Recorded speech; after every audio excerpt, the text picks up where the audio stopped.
Assalamualaikum warahmatullahi wabarakatuh pemirsa TV Kepri dan pemirsa episode Bincang Cerdas kali ini kami kembali hadir di kawasan Kabupaten Bintan. Nah tepatnya saat ini kami sedang berada di SMK Negeri 1 Gunung Kijang.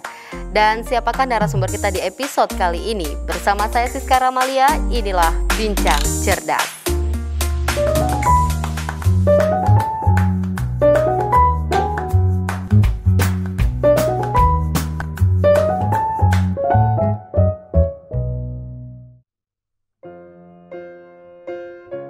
Baik pemirsa, terima kasih Anda masih bersama kami dan seperti yang saya sampaikan tadi, Bincang Cerdas pada hari ini kembali berada di kawasan Kabupaten Bintan. Nah, tepatnya di SMK Negeri 1 Gunung Kijang. Pemirsa, langsung saja kita sapa bersama narasumber kita, Bapak Suhono, selaku Kepala SMK Negeri 1 Gunung Kijang. Assalamualaikum Pak. Waalaikumsalam warahmatullahi wabarakatuh. Apa kabarnya Pak? Alhamdulillah sehat. Sehat, masih semangat ya di tengah pandemi ini Pak? Alhamdulillah. Alhamdulillah. Pak Suhono, berbicara tentang SMK Negeri 1 Gunung Kijang, kapan sih berdirinya SMK 1 ini Pak? SMK 1 Gunung Kijang ini berdiri tahun 2012. Tepatnya 2012. Itu dimana di tahun 2012 ini kita berdiri dalam kondisi hanya 2 ruangan ya. 2 ruangan. Dua gedung dengan jumlah siswa pertama itu 70 siswa. Dan itu terdiri dari 2 jurusan waktu itu, TKJ dan ATPH. Nah, seiring waktu jurusan pun bertambah dengan jumlah siswa dan minat masyarakat pun mulai bertambah sehingga sampai tahun 2016, 17 ya tepatnya kita pindah ke provinsi. Di tahun 2018 kita nambah 2016 kita nambah 1 jurusan, yaitu jurusan kalau dulu namanya teknik gambar. Nah, sekarang namanya Desain Informasi Permodelan Bangunan atau disingkat dengan DPIB ya, Desain Permodelan Informasi Bangunan. Kemudian di tahun 2018 kita mencoba buka 1 jurusan, yaitu jurusan Landscape dan Pertamanan. Kenapa kita buka itu, kajiannya adalah bahwa selain dia satu rumpun dengan ATPH, juga dia dari pangsa pasar sangat dibutuhkan karena di Kepri ini anak-anak yang memiliki skill pertamanan boleh dikatakan terbatas. Jadi kita bukalah jurusan itu untuk desain landscape. Kalau bahasa kerennya kan landscape and gardening. Nah, jadi pertamanan dan perkebunan. Gitu. Luar biasa sekali Pak. Jadi totalnya dari tahun 2012 hingga sekarang ada berapa jurusan Pak? Kita ada 4 jurusan. Ada 4 jurusan. Boleh disebutin Pak jurusannya apa aja tadi selain jurusan pertamanan? Jurusan teknik komputer jaringan, jurusan agribisnis, tanaman pangan dan hortikultura. Kemudian jurusan desain permodelan informasi bangunan atau DPIB. Yang terakhir landscape dan pertamanan. Nah kalau jurusan yang paling diminati sama siswa nih kira-kira apa Pak? Misalnya masyarakat tuh paling meminati jurusan apa? Kayaknya kalau di mana-mana jurusan yang beludak gitu TKJ ya. TKJ ya Pak? Iya, teknik komputer jaringan itu di mana-mana nolak-nolak siswa gitu. Nolak siswa. Iya, termasuk di tempat kita ini pun peminat TKJ cukup besar. Hingga saat ini ada berapa siswanya Pak? Seluruhnya? Ya, seluruhnya. Seluruhnya kemarin itu kita 180. Cuman yang lulus 64. Alhamdulillah tahun ini yang mendaftar di sekolah kita ini mengalami peningkatan. Peningkatan luar biasa. Berarti dari tahun 2012 hingga sekarang itu ada 4 jurusan ya Pak ya. Meskipun kondisi geografisnya kan jauh dari transportasi kan. Dari transportasi. Anak-anak pun ke sini transportasi umumnya kan tidak ada. Tidak ada transportasi umum untuk menuju ke sekolah sini Pak. Tidak ada Pak ya. Tapi kalau untuk siswa sendiri, mungkin siswa yang berdomisili memang di Kabupaten Bintan sendiri atau mungkin ada yang dari Tanjung Pinang ada juga. Ada dari Tanjung Pinang. Karena dia berpikir jurusan yang sesuai dengan minat kan. Dia berminat, maka dari Tanjung Pinang pun ada juga yang mendaftar kemarin. Luar biasa sekali Pak ya, karena minatnya di sini juga ada jurusannya, jadi jarak tidak mempengaruhi untuk menuntut ilmu. Nawa itu anak aja kan. Nawa itu benar sekali Pak. Nah, fasilitas apa saja yang ada di SMK Negeri 1 Bintan ini Pak? Kalau fasilitas, alhamdulillah sampai saat ini kita standar minimal kita terpenuhi Bu ya. Kalau kayak RPS, setiap jurusan sudah punya RPS. Kalau untuk jaringan internet kita juga sudah terpenuhi. Fasilitas untuk anak kita sudah punya bus juga kan, kita punya bus sendiri. Kalau untuk guru-gurunya alhamdulillah. Kalau untuk jurusan ATPH ini luar biasa semua Bu, ada 2 yang sudah asesor kan, pertanian. Luar biasa. Di Kepri ini kan pertanian terbatas, hanya di tempat kita yang sudah ada 2 asesor. Kemudian untuk lab pertanian pun kita sudah ada dari produk anak pun sudah menghasilkan. Lab pertanian Pak ya, luar biasa. Kemudian kalau untuk yang jurusan DPIB itu lulusan dari kita alhamdulillah ada yang malah jadi pemborong tuh udah ada Bu. Sudah ada lulusan dari sini jadi pemborong, luar biasa. Pemborong bahkan kerja kan mereka rata-rata kerjanya di developer ya. Developer. Jadi karena mereka menggambar, merancang. Ilmu yang diserap selama sekolah ini juga sampai ya Pak ya. Nah kalau untuk yang TKJ pun alhamdulillah kemarin saya dapat informasi ada yang sudah sebagai supervisor di PT Bay ya, PT Bay sini. Ya alhamdulillah ketika dia nanya gajinya, waduh saya bilang. Ya ketika melihat siswa kita berhasil ya Pak ya, dengan ilmu yang berhasilnya bekerja dengan ilmu yang pernah kita berikan di sekolah dulu ya Pak ya. Meskipun persentasenya kecil, tetapi setiap tahunnya mengalami peningkatan. Setiap tahunnya mengalami peningkatan. Baik Pak, kita jeda sesaat ya Pak. Baik. Baik pemirsa TV Kepri, kita jeda sesaat. Usai jeda kami akan kembali lagi bersama Anda. Tetaplah bersama kami di Bincang Cerdas.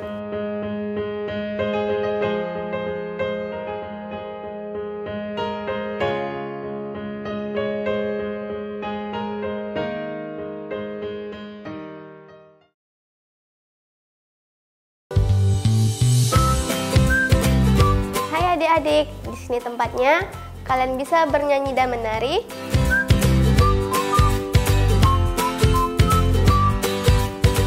Bermain dan belajar bersama. Juga menggambar serta mewarnai bersama.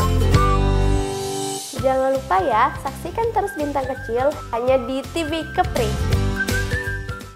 Menampilkan budaya Kepulauan Riau dari kesenian maupun adat istiadat.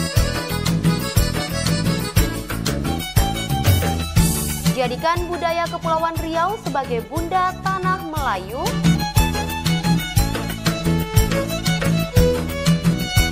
Menggali khazanah Melayu di Kepulauan Riau. Melestarikan ragam kebudayaan Melayu. Kultur hanya di TV Kepri. Info-info terkini di berbagai belahan dunia dikemas untuk kamu-kamu yang ingin tahu. MTM hadir di setiap hari hanya di TV Kepri.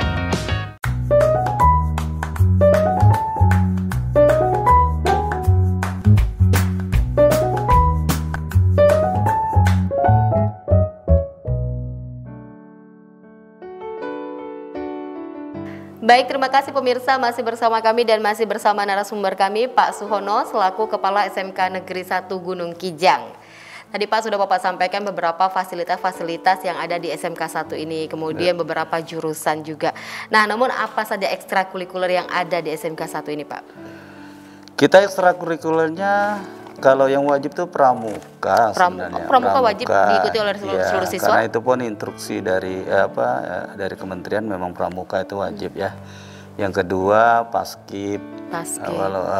Alhamdulillah untuk paskib kita pun sudah pernah mengirim anak kita ke tingkat provinsi kan.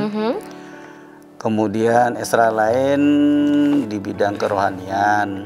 ya, kayak ada pengajian yang diselenggarakan oleh guru pembimbingnya, kemudian olahraga. Tapi kemarin ini yang menonjol, betul-betul menonjol kita itu di karya ilmiah. Karya ilmiah dari hasil alhamdulillah beberapa kegiatan karya ilmiah yang kita ikuti itu sudah sampai tingkat nasional ya. Luar biasa. Terutama LKS. Kalau dulu pertama kali kita kan di agronomi ya.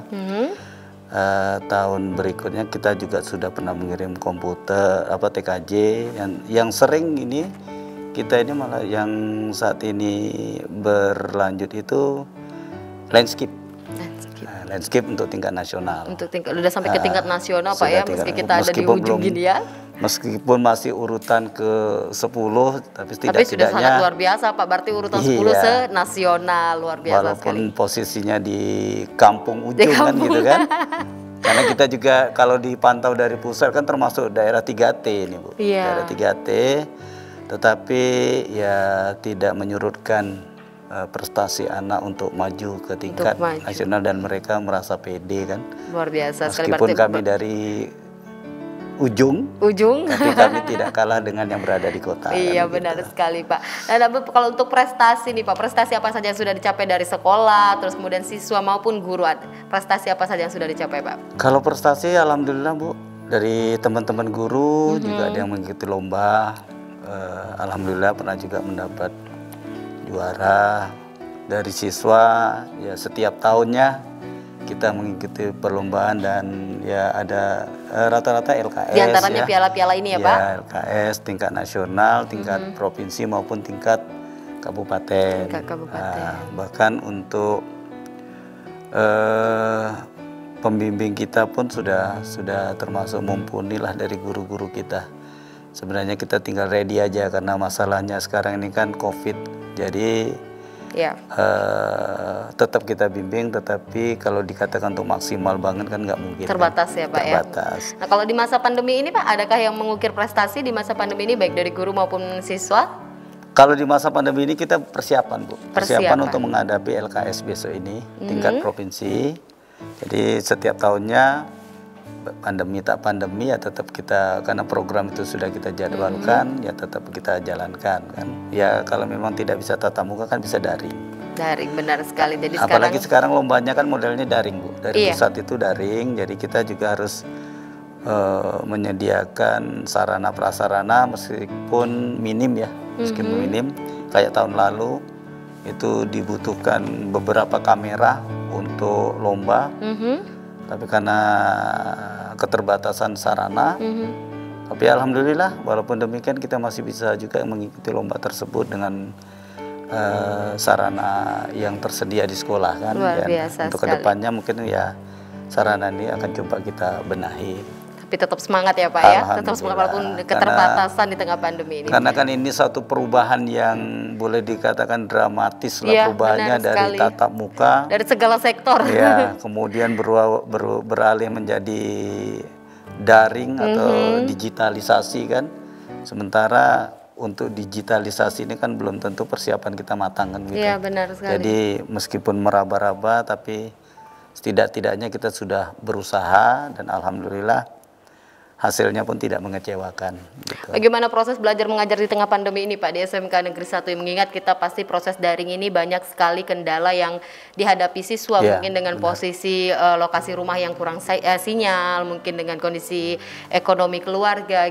Bagaimana proses pembelajarannya Pak? Kalau proses pembelajaran alhamdulillah termasuk lancar ya Bu. Kenapa lancar? Meskipun kita memiliki 3 opsi.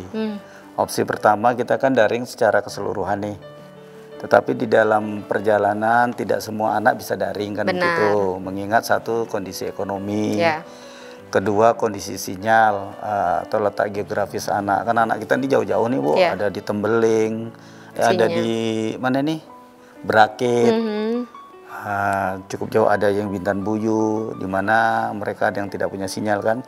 Jadi bagi mereka yang tidak punya sinyal itu kita tawarkan opsi datang ke sekolah, kemudian bertemu dengan guru yang bersangkutan tapi dengan tetap menjaga protokol kesehatan, kemudian guru memberikan arahan apa yang harus dikerjakan, nanti dia pulang kan. Pulang di rumah dia ngerjakan tugas-tugas itu, nanti dia balik lagi ke sekolah, menyerahkan tugasnya, minta tugas baru lagi seperti itu. Itu bagi mereka yang mau ya. Memang sinyal tidak ada. Dan kemarin juga kita pernah juga gurunya turun ke rumah. Jadi kalau mereka yang tidak punya, yang tidak ada kabar sama sekali dalam proses pembelajaran, ya, Pak. Jadi kita minta teman-teman untuk turun, masalahnya apa, gitu kan. Nah, jadi kalau memang tidak bisa, ya udah diarahkan datang aja ke sekolah, minta tugas, kemudian pulang kan gitu. Nah, kemudian kita juga terima laporan, oh yang bersangkutan kondisinya seperti ini Pak. Seperti ini. Jadi kita mengetahui kondisi siswa kita dalam kondisi pandemi seperti ini, berarti kan ada kebijakan tertentu yang harus kita buat supaya anak-anak jangan sampai proses pembelajarannya terganggu. Hanya alasan COVID kan begitu. Iya, benar sekali. Tapi tidak menutup kemungkinan juga 1-2 anak yang dalam kondisi seperti ini yang memanfaatkan untuk yang tidak mau belajar kan. Tapi tetap data itu ada sama kita dan kita pantau. Orang tuanya pun kita kasih penjelasan, yang alhamdulillah dengan sistem seperti ini kita bisa berkomunikasi meskipun dalam kondisi pandemi kan gitu. Jadi luar biasa sekali pemirsa, dari SMK Negeri 1 ini bagi siswa yang mungkin tidak ada kabar dalam proses belajar mengajar, guru-guru SMK ini langsung turun melihat kondisi siswanya langsung Pak ya. Baik Pak, kita jeda kembali ya Pak. Baik. Baik pemirsa, kita jeda kembali. Usai jeda tetaplah bersama kami di Bincang Cerdas.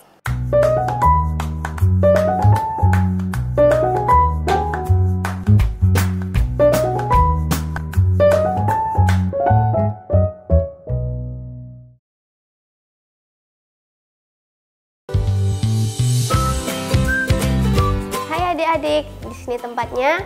Kalian bisa bernyanyi dan menari.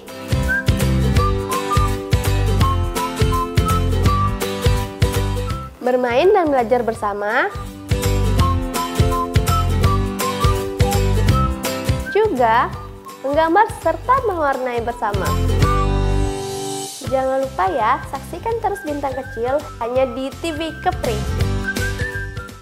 Menampilkan budaya Kepulauan Riau dari kesenian maupun adat istiadat. Jadikan budaya Kepulauan Riau sebagai bunda tanah Melayu.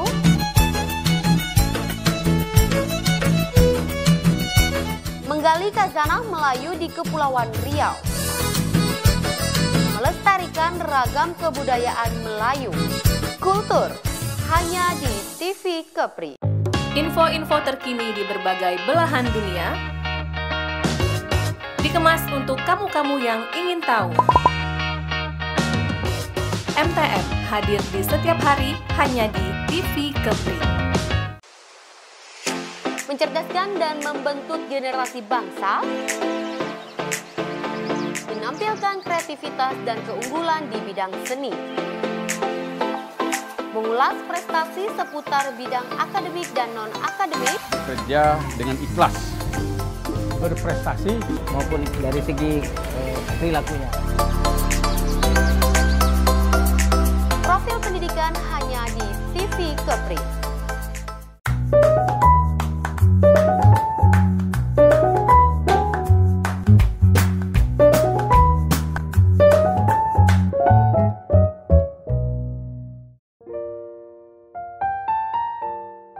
Terima kasih pemirsa, Anda masih bersama kami dan masih bersama narasumber kami Pak Suhono selaku Kepala SMK Negeri 1 Gunung Kijang. Baik Pak, kita sambung sedikit tadi permasalahan belajar daring yang kendala-kendala selama belajar daring oleh siswa. Nah sejauh ini untuk siswa SMK Negeri 1 ini Pak, ada nggak yang mengalami misalnya kondisi karena mereka kebanyakan di rumah, ada yang kerja. Jadi malah ada yang infonya malah ada yang sekolah tuh ada yang sampai putus sekolah Pak. Nah kalau untuk siswa SMK 1 sendiri gimana Pak? Kalau untuk kita waktu tidak pandemi pun mereka sudah punya kegiatan tambahan dari anak ini kerja.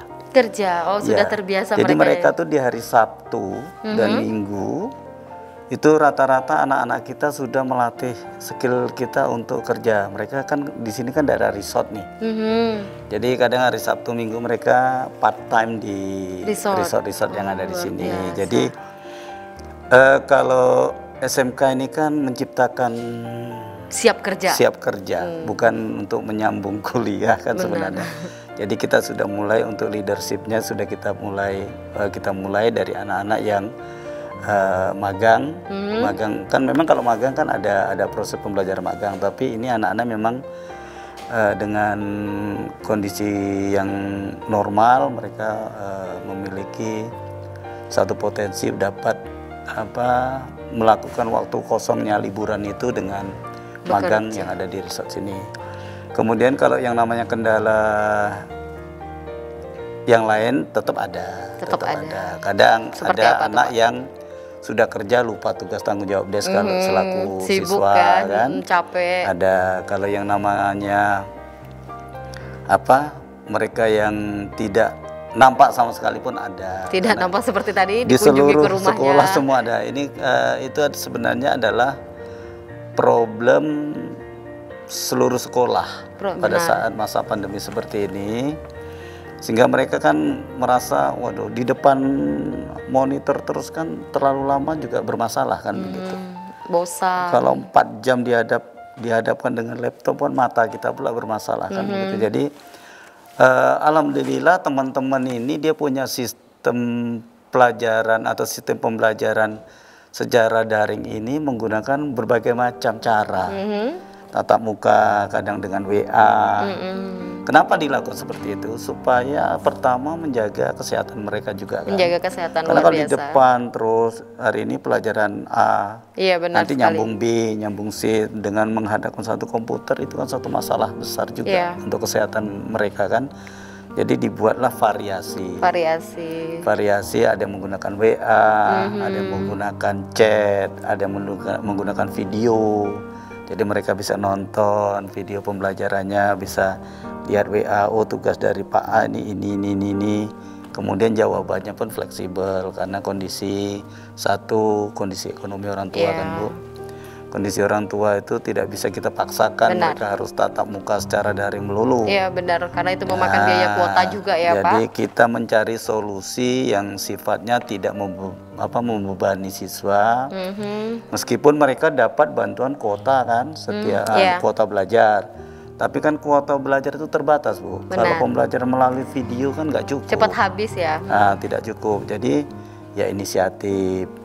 Makanya teman-teman punya inisiatif, proses pembelajaran nggak harus tatap muka daring terus-menerus. Zoom meeting.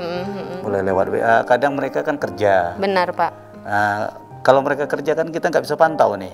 Tahu kita bukan belajar. Jadi kalau kita berikan dia lewat WA, dia kan bisa sambil kerja, sambil melihat WA, sambil bisa menjawab di WA kan begitu.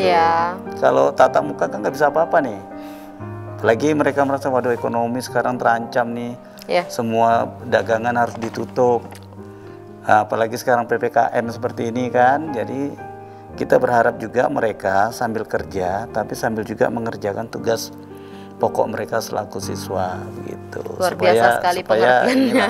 Balance lah mengatasi masa pandemi supaya jangan terlalu stres mereka kan. Iya benar Pak, luar biasa sekali dukungan Bapak ini karena memang kita lihat di masa pandemi ini siswa juga mungkin ada yang bekerja membantu orang tua, belum lagi ada orang tua yang berdampak. Ini luar biasa menurut saya Pak, karena saya juga ada melihat beberapa sekolah yang berprinsip bahwa jam sekian ya harus Zoom meeting. Hari sekian ya harus Zoom meeting, hari sekian tugas harus kumpul. Sebenarnya tidak seperti itu juga ya di masa pandemi ini Pak. Ini sangat luar biasa menurut saya. Ya selain itu kan kita melihat kondisi orang tua. Kalau di lingkungan kita ini kan rata-rata perekonomian orang tua kan menengah ke bawah. Rata-rata mereka nelayan, petani kan. Dimana kalau dalam masa seperti ini dagangannya kurang laku kan dampaknya luar biasa. Sehingga ya berdampak juga terhadap proses pembelajaran anak. Iya kan benar begitu. Pak. Nah Pak, ini kan kita masih di tengah pandemi Pak. Bahkan kalau menurut saya kawasan Provinsi Kepulauan Riau terutama ini semakin meningkat pandemi coronanya gitu. Tapi ada juga wacana ke depan untuk kurikulum baru ini akan adanya tatap muka. Nah menurut Bapak sendiri gimana Pak? Kesiapan Bapak siap atau tidak untuk tatap muka? Kalau tatap muka, insya Allah Bu, kita coba mempersiapkan diri, mengingat satu, pembelajaran daring ini sebenarnya adalah gimana ya, kurang efektif lah menurut saya. Apalagi anak-anak untuk SMK ini kan ada praktek. Tidak mungkin kan mereka menghayal lewat daring, sementara yang mereka pegang itu kalau di tempat kita kan ada 4 jurusan. Tidak tersampaikan ilmunya, harus berhadapan dengan barangnya. Nah, kalau kayak ATPH kan mereka harus berhadapan dengan cangkulnya, berhadapan dengan tanamannya, berhadapan dengan lahannya. Kalau melalui daring kan ngayal aja kan, itu namanya kan pembelajaran menghayal kan. Benar.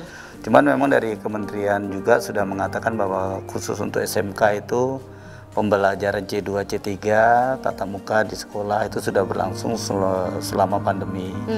Hanya waktunya dibatasi. Waktunya dibatasi tidak hanya full 2 jam. Seperti biasanya ya. 2 jam. 2 jam dengan jumlah siswa yang masuk diatur dengan memenuhi protokol yang berlaku. Nah, kalau untuk tatap muka saya kira memang perlu persiapan. Perlu persiapan. Sistemnya seperti apa mungkin sekolah akan mempersiapkan. Kalau jumlah siswanya sekian, ya minimal ruang belajarnya kita batasi. Kalau memang ruang belajar 36, ya mungkin kita batasi hanya 15 orang, 10 orang untuk belajar kan. Sisanya mungkin bisa di lapangan. Dan kita juga kalau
mencerdaskan dan membentuk generasi bangsa, menampilkan kreativitas dan keunggulan di bidang seni, mengulas prestasi seputar bidang akademik dan non-akademik, Kerja dengan ikhlas, berprestasi maupun dari segi perilakunya. Profil pendidikan hanya di TV Kepri. Info-info terkini di berbagai belahan dunia dikemas untuk kamu-kamu yang ingin tahu. MTM hadir di setiap hari hanya di TV Kepri.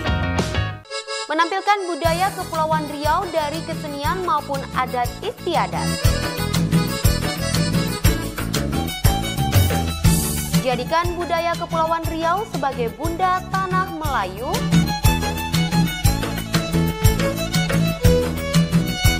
Menggali khazanah Melayu di Kepulauan Riau. Melestarikan ragam kebudayaan Melayu. Kultur hanya di TV Kepri. Rangkuman berita terhangat dalam sepekan. Kepri Sepekan kembali hadir temani akhir pekan Anda. memberikan informasi yang aktual dan terpercaya. Kepri Sepekan hanya di TV Kepri.